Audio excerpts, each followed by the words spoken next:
Hello friends, welcome back to magical life with Megha 1111। आज का topic है खुद पर काम करें। लिसा निकोल्स जी कहते हैं, संबंधों के बारे में सबसे पहले तो ये समझना महत्वपूर्ण होता है कि संबंध किन के बीच बन रहा है और इसमें सिर्फ आपका पार्टनर ही शामिल नहीं है। आपको सबसे पहले खुद को समझने की ज़रूरत है।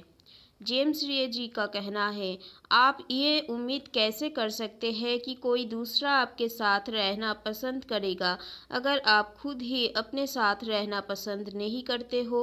एक बार फिर आकर्षण का नियम या रहस्य इसे आपके जीवन में ले आएगा। आपको सचमुच सचमुच स्पष्ट होना होगा। मैं आपसे इस सवाल पर विचार करने को कहता हूँ, क्या आप खुद के साथ वैसा ही व्यवहार करते हैं जैसा आप चाहते हैं कि दूसरे आपके साथ करें?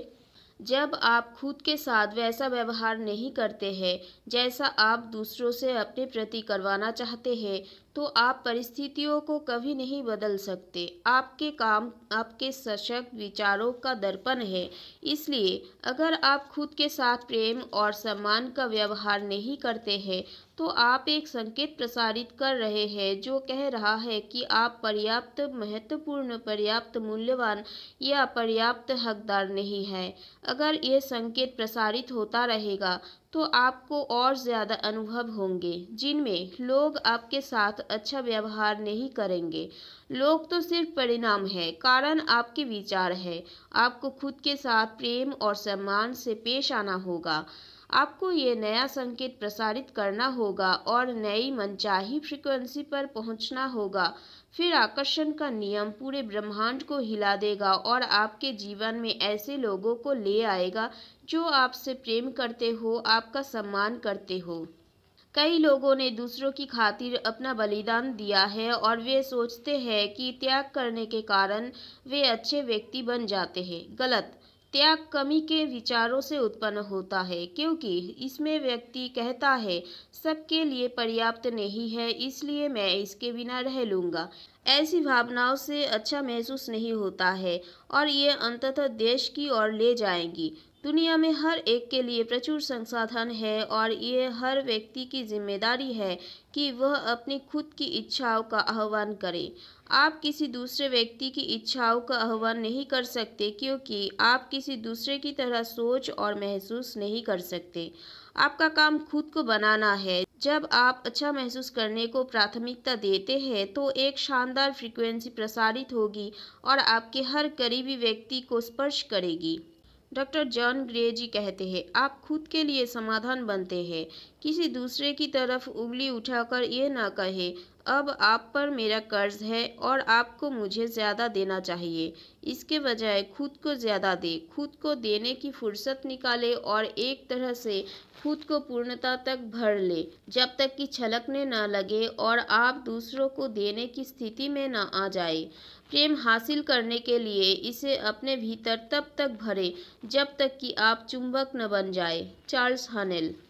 हम में से कई लोगों को ये सिखाया गया है कि हम खुद को सबसे आखिर में रखें।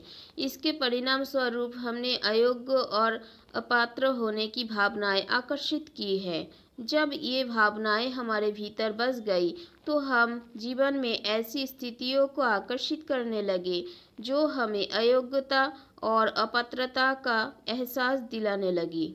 आपको इस सोच को बदलना होगा। बेशक कुछ लोगों को खुद से इतना ज़्यादा प्रेम करने का विचार बहुत ठंडा, मुश्किल और बेरहम लगेगा।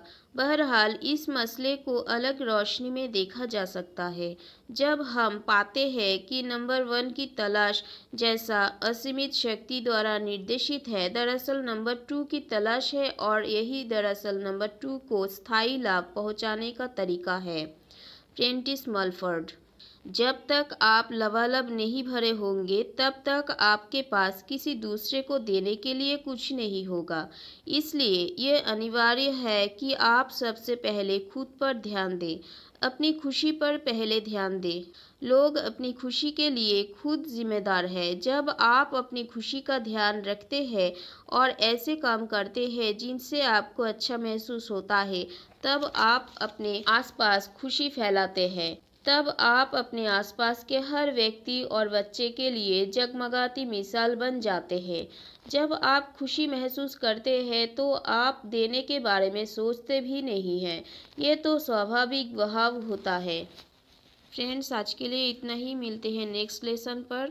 Thank you everyone. God bless you all.